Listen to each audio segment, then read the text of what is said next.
Okay, hey ladies, I'm not going to do any editing on this video, so I have not figured out how to edit through YouTube because I have to do things different with my new camera. So anyway, I do have a little kind of fussy baby with me, but this is not going to be a newborn update. This is actually going to be a postpartum update. And I'm going to just wing it because I don't have anything written down, but I'm just going to give you kind of a brief update of what's been going on. As of today, I believe that I am 10 days postpartum. I think today's Tuesday, something like that. Anyway. And so, yeah, 10 days postpartum. I'm sorry I didn't do an update before. I haven't taken any pictures of my belly, but I will include a belly shot at the very end. So I'm just gonna basically start at the beginning and just kind of talk about what I've been going through.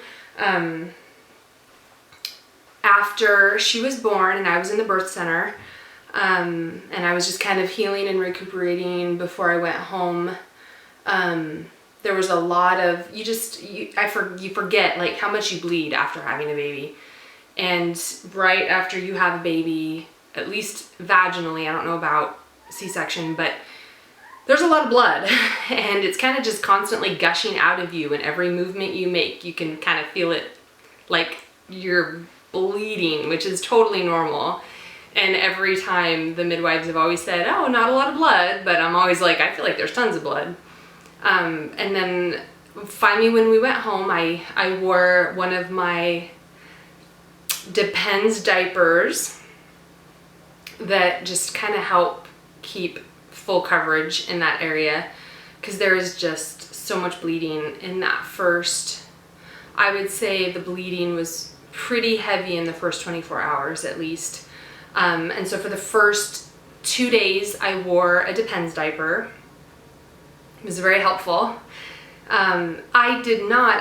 When I got home, I only used one of my frozen pads that I made, one of the padsicles. I only used one of them. They were not comfortable. I don't like them. They kind of are just too cold. And honestly, I didn't feel that I had a lot of swelling down there. I didn't feel a lot of soreness down there. The thing that was the most, well, obviously it was sore, but I think the thing that was the most sore was my butt. And I think the reason for that was, like I had said in my labor delivery story, the way she was born, she had her elbow out. And I think it just put a lot of pain on my butt. And so in that back area, it seemed to hurt a lot more than like the front area. But like where my stitches were, I did tear a little bit, not as much as I did with my first two. Tearing actually was a lot better. But I didn't feel a lot of soreness in the stitches, and I kind of decided I would wait, a couple days, because usually the pain gets worse and you feel it more. I just realized I didn't start my timer, so I have no clue where we're at right now. Anyway, so it's kind of just every time you move, like throughout the night and you stand up, you feel gushes of blood. In fact, before you stand up and you move, right after having a baby, you're supposed to massage your uterus down to kind of tighten it and contract it so that you don't bleed out and lose too much blood. But personally, I hate doing that. I felt very weak. My first night home, we got home at about 11. It was, kind of hard to walk. Like I was walking and I felt physically, okay, kind of stiff and sore, but was really just kind of weak and lightheaded. You're walking funny and you just kind of need to sit down and lay down. And I was very emotional that first night, which I kind of was shocked. It seemed that the baby blues hit me really quick. And I've mentioned just the problems with my husband and I think that has made it worse. And so I've suffered kind of a lot of baby blues because of what's been going on with my husband and just everything that's kind of going on in the change in life. But after the whole next day, continued to bleed a lot, was really, really, really sore. It was a really hard day emotionally, a really hard day physically. I felt like I couldn't barely function. I was trying really hard to do as much as I physically could, feed my baby. She wasn't nursing, which I'll go into more with in the newborn video, but we had nursing problems, and I just felt like I'd been hit by a car. Every muscle in my body was sore. Everything in my body was sore. My legs were sore from every weird position I had to get into when I was in labor. That I felt like I'd been hit by a bus. From that first night, I had the postpartum night sweats, where you just sweat a lot. And so I would wake up, when I woke up to feed her, the one time I was sopping wet, and by the time I got out of bed, I was like shivering because I was so wet. I was frozen, and it would like brought back all the memories of like when I had felt that before. But I definitely have had night sweats every night, where you wake up in just like a pool of water. Everything, it's like every pore on my body is sweating profusely.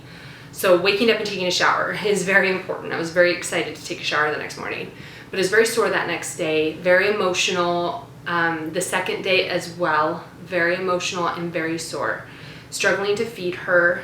By the second day, I think I still wore the diaper. The bleeding wasn't as gushing that bad. It actually went down quite a bit the second day. My husband was ready to go back to work, just for financial reasons. He didn't want to take more time off than he needed to, but I told him I needed him there. I felt horrible. I could barely move. I was in a lot of physical pain.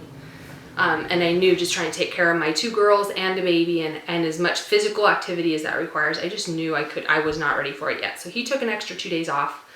And then so on the second day, I think it was the second day, it actually might have been the first day, I passed a blood clot, and this is really gross, but I'm telling you, it happened with my first daughter. I did not know what it was.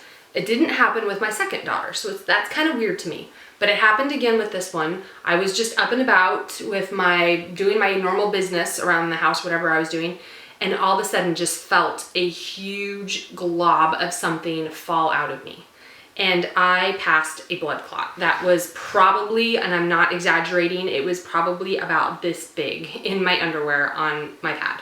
It was disgusting. A huge gelatinized blood clot, which I guess it's normal.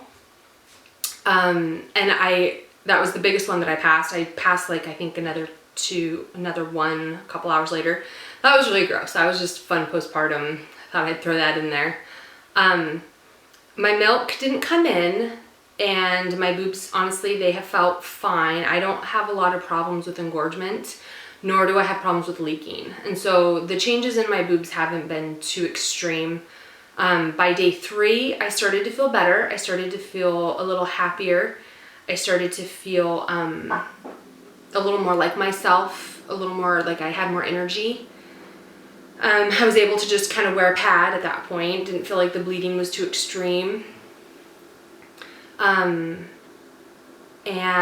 by day 4, I think it was day 4, I did my labor and delivery story for you.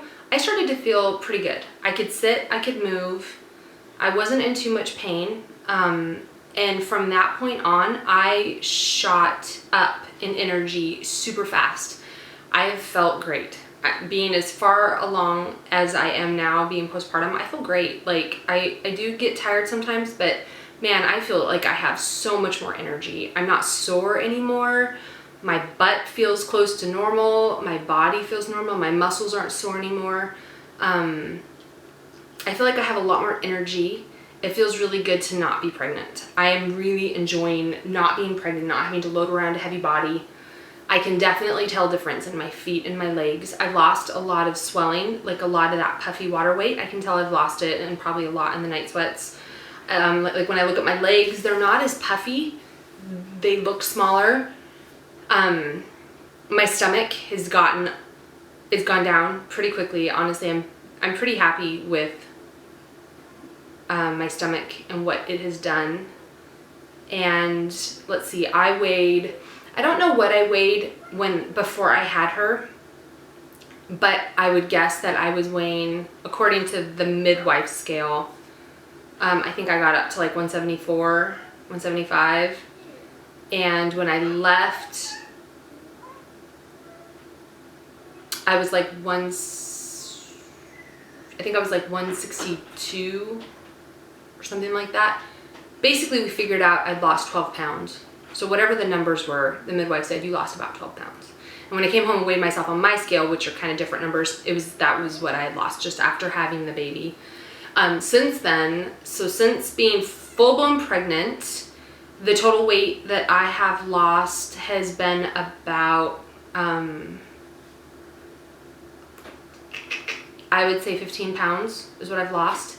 And that's also including the fact that your milk comes in and your boobs grow a lot. So really, like full body wise, it's probably more, but then your milk comes in and then they kind of, you know, you're changing weight everywhere. It's just your body's constantly changing. So my stomach got smaller and my boobs started to get bigger. My milk started to come in on day 4, I want to say. I think it was day 4. Just small amounts, very small drops, nothing extreme engorgement or anything like that. And it's just slowly been coming in. My nipples feel fine, but I am not nursing. We have tried everything. I nursed my first 2 daughters. This one, it has been a huge struggle. So I have been pumping and I've only been able to pump very small amounts. Up until today, I've been able to pump like every 2 hours. I've only pumped like half an ounce, if not maybe just a little bit more. And so I've started taking fenugreek capsules last night, and I've taken 2 today, and already my milk has increased into where I'm pumping an ounce every 2 hours. So I don't know what's up with that. I don't know if that's the